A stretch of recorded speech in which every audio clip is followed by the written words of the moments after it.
Halo, Assalamualaikum warahmatullahi wabarakatuh. Perkenalkan saya Agustin. Saya berasal dari Bondo.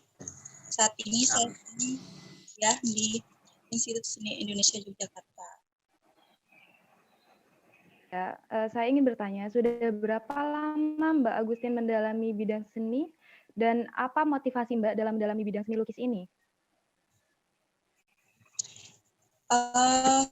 Saya sendiri mulai melukis sejak saya masih kecil. Jadi saya sudah diperkenalkan di dunia lukis dari orang tua saya sendiri. Kebetulan orang tua saya sendiri bukan seniman, tapi pencinta seni. Jadi dari ayah dan ibu saya sangat mendukung saya untuk di dunia lukis. Motivasi saya sendiri adalah saat saya melukis sih sebenarnya saya senang kalau melukis. Jadi misal ingin mencurahkan apa yang saya rasakan. Jadi sebagian dari lukisan saya sendiri itu nggak jauh-jauh dari pengalaman pribadi saya, terus apa yang sering saya ingin curhat ataupun saya ingin berbagi pengalaman itu saya tuangkan dalam sebuah lukisan. Seperti itu. Oke, menurut Mbak, apa sih fungsi seni lukis dan esensi dari adanya seni dalam kehidupan? Mengingat kedudukan seni saat ini masih terbilang sangat memprihatinkan, karena banyak sekali anggapan miring soal seni. Kalau menurut saya sendiri, esensi seni lukis itu bagi masing-masing orang itu berbeda-beda ya Mbak. Jadi bagi mereka yang mempunyai idealis, seni lukis itu mungkin bisa dijadikan jiwa mereka sendiri. Karena mereka yang merawat lukisannya seperti anak mereka sendiri. Meskipun sekarang seni lukis sendiri itu sangat, menurut saya pribadi dan pengalaman saya sangat-sangat sudah berbeda dari zaman dahulu. Karena dari pengalaman saya sendiri dan senior saya, mereka sekarang tidak menemukan seni lukis yang bermakna. Karena adanya seni lukis kontemporer, modern, pop art. Jadi esensinya sudah mulai hilang di masyarakat. Bahkan seniman-seniman yang beridealis pun sudah mulai kehilangan esensi itu sendiri. Karena mereka sekarang sudah, apalagi untuk masa-masa pandemi saat ini, banyak seniman idealis yang dulunya mereka sangat mencintai lukisannya, bahwa tidak akan mereka berpersepsi bahwa lukisanku adalah jiwaku. Jadi tidak akan pernah aku jual dengan harga sekian. Aku akan menjualnya jika aku hanya ingin. Tapi pada kenyataannya pada zaman sekarang semuanya itu kembali lagi kepada kebutuhan. Jadi banyak seniman-seniman besar sekarang mengalihkan idealisnya menjadi berbeda lagi. Jadi mereka sudah berubah menjadi bisnis. Jadi kegiatan sekarang seperti banyak sekali, apalagi pandemi saat ini dilakukan secara online. Mereka jual harga lukisan mereka yang dulunya dipamerkan tidak ingin dijual, tapi ternyata sekarang dipamerkan dengan harga yang cuma-cuma. Karena sekarang tidak seperti dulu lagi, karena semuanya sudah karya sekarang itu sudah bisa dibeli, bukan dari maknanya, tapi hanya bisa kita lihat dari visualnya saja. Oke, kita langsung saja masuk pada sesi bedah karya. Mungkin bisa tolong di share screen.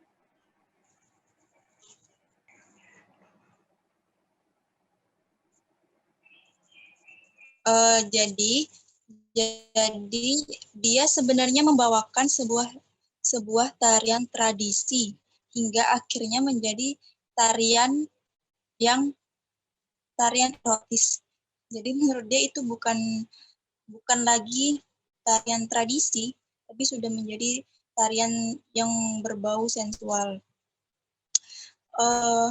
Jadi karya ini tuh saya terinspirasi dari dia karena menurut dia seorang penari, seorang pekerja seni sekarang untuk masa sekarang tidak lagi memiliki hak untuk dirinya sendiri. Jadi dia bekerja untuk ditampilkan kepada masyarakat, untuk memuaskan kepada penonton.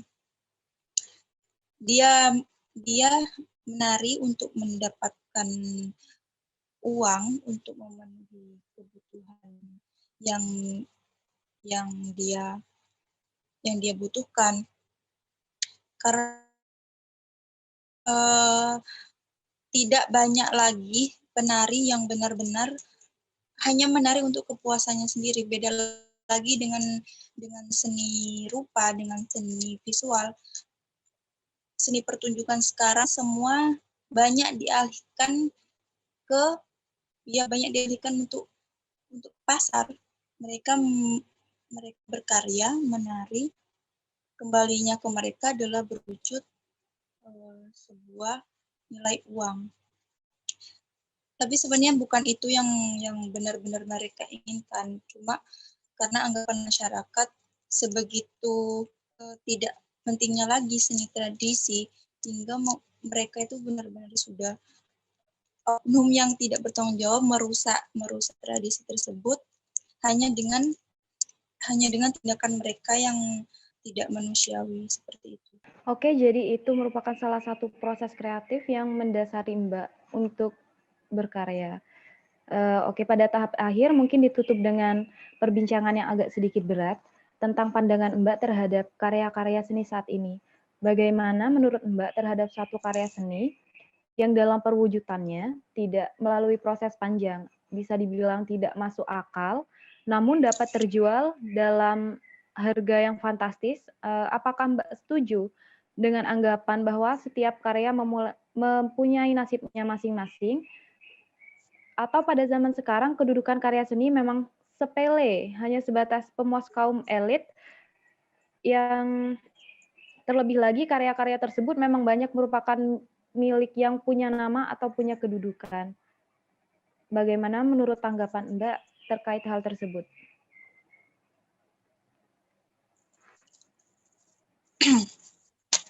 Ya, jadi menurut saya pribadi untuk setuju atau tidaknya bahwa seni diartikan atau dianggap seperti itu, saya untuk seni ya itu saya setuju dan tidak setuju karena untuk proses berkarya seni tidak semuanya harus melalui proses yang panjang karena banyak dari mereka yang memang merealisasikan karyanya atau menginterpretasikan karyanya dengan cara yang berbeda-beda. Jadi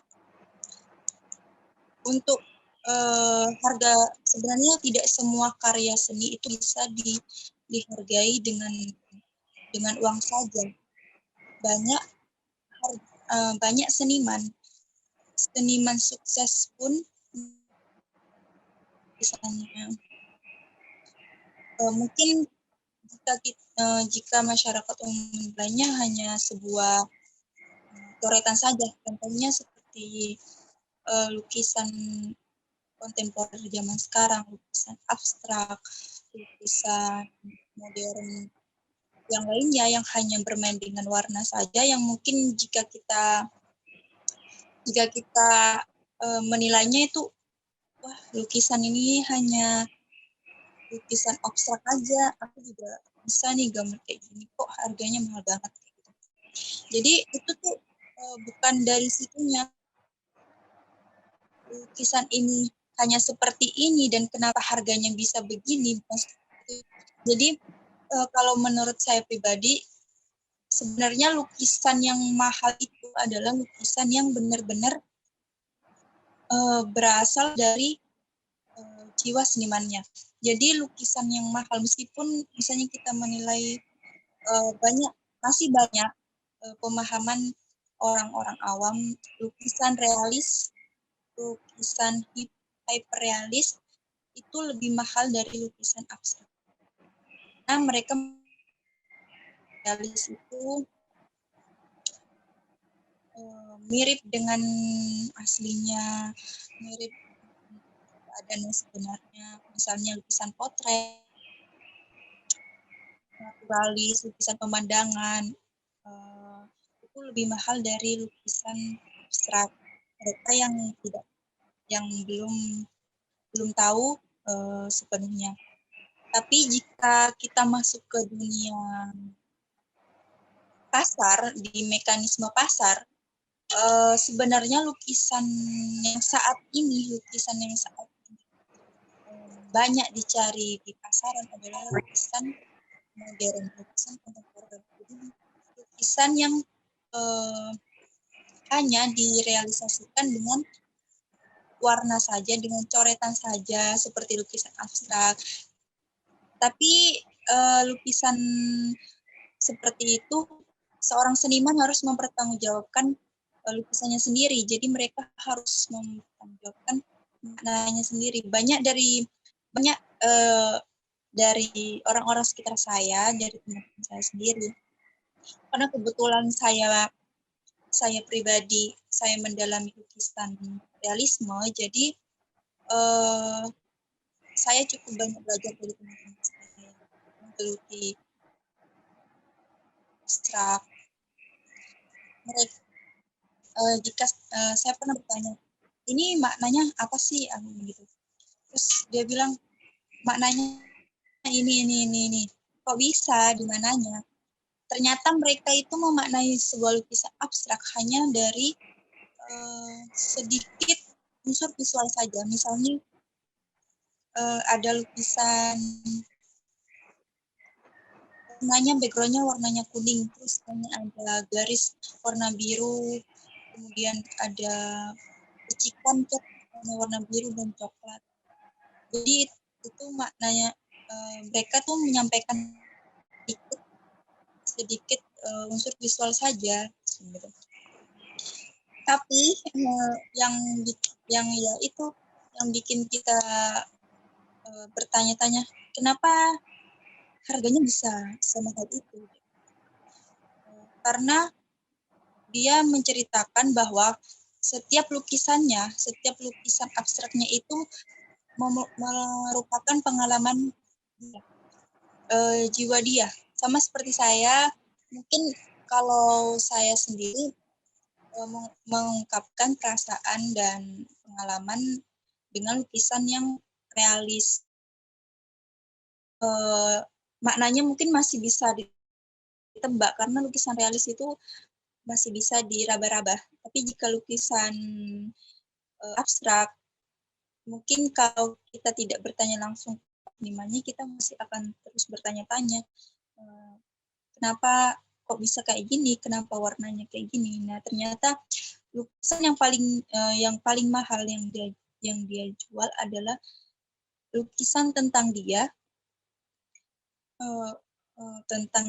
tentang urusan pribadi dia yang bersifat privasi, yang mungkin orang tidak dia dan tahu, dan orang terdekatnya saja yang tahu. Jika dia tidak pernah menceritakan apa makna sebenarnya lukisannya kepada pembelinya yang tertarik dengan lukisannya, kecuali memang pembelinya ingin ngobrol langsung secara pribadi dengan dia. Jadi menurutku sih kalau pandangan tentang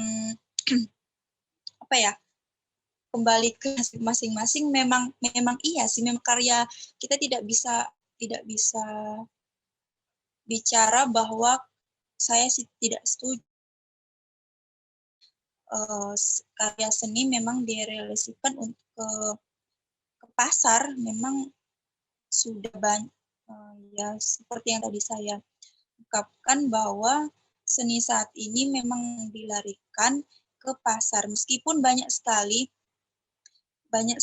yang terjadi, kasus-kasus yang terjadi kemarin dari seniman-seniman yang saya ketahui, seniman-seniman saya juga, banyak justru ini kembali lagi kepada galerinya sendiri, kepada galeri yang yang menjembatani antara seniman. Banyak ada beberapa kesalahpahaman yang sering terjadi di galeri dan dari pembeli dan dari senimannya sendiri.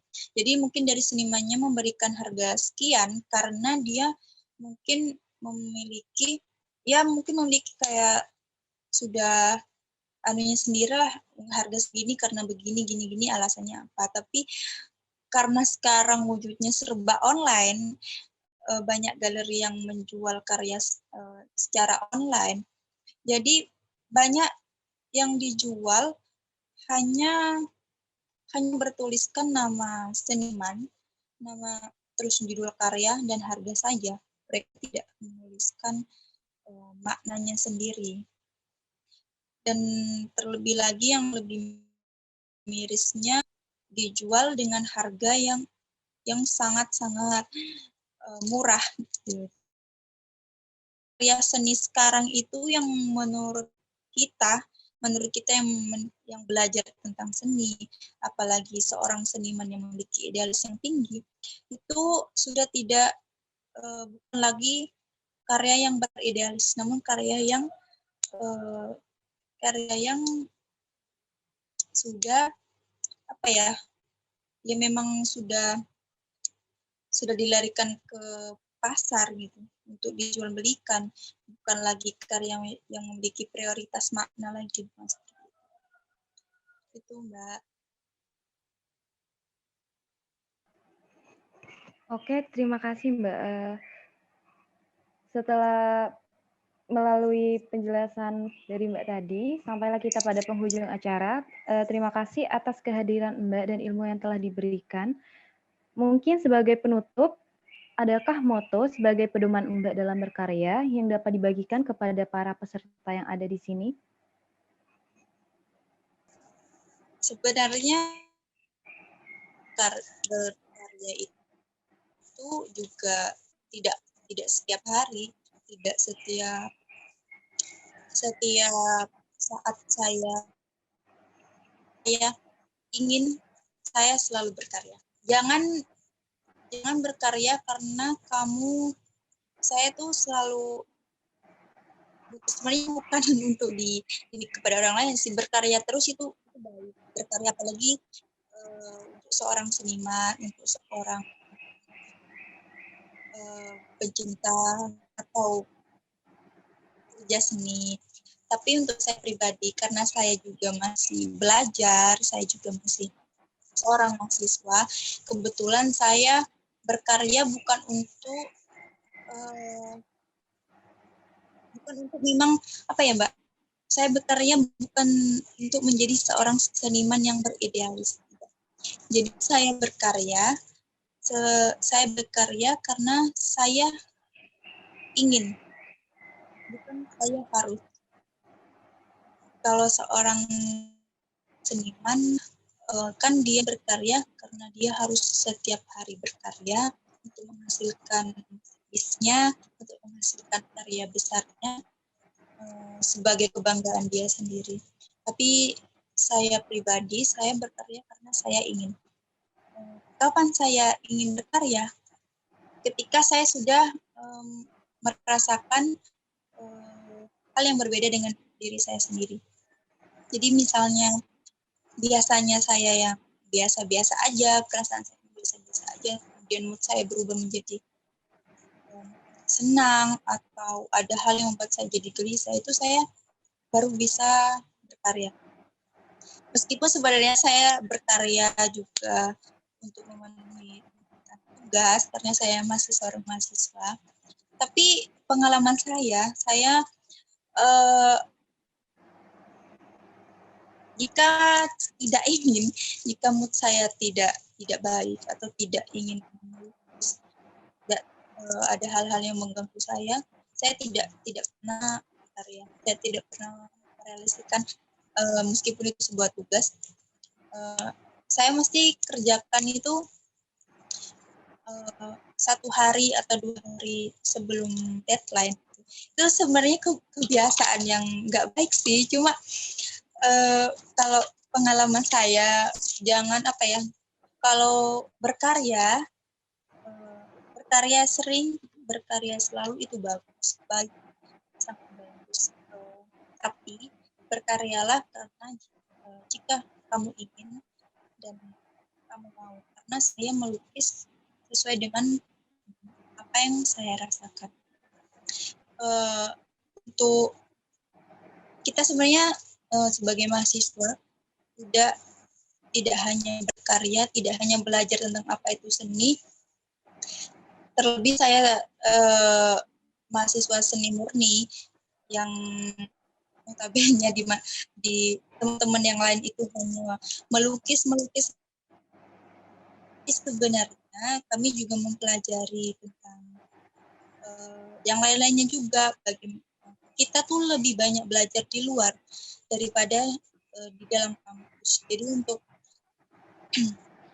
saya sendiri dan untuk teman-teman, cari pengalaman dan belajar. Jika memang pengen belajar tentang apa itu karya seni rupa, seni pertunjukan, seni tarian sebagainya, itu jangan hanya di circle itu saja. Jangan hanya di in-circle, jangan cuma teman-teman kampus saja. Kita bisa dapat ilmu dari luar. Seperti saya sekarang, saya dapat ilmu udah pengalaman dari teman-teman, dapat circle yang lebih luas lagi. Karena sebenarnya seni itu berjalan, bukan hanya stuck di situ-situ saja. Nggak bisa kita lihat konsep prinsip seni itu dalam satu garis, tidak bisa. Kita bisa melihatnya dalam satu naskah di berbagai lembar, mana-mana kita bisa dapat dari mana saja, Mbak. Oke, jadi itu moto dari Mbak Agustin, berkaryalah karena ingin, jangan karena harus, gitu ya Mbak ya. Oke, baik. Sekali lagi terima kasih buat Mbak Agustin. Apabila ada kesalahan, kami selaku panitia mohon maaf yang sebesar-besarnya. Sharing session ini saya tutup. Wassalamualaikum warahmatullahi wabarakatuh.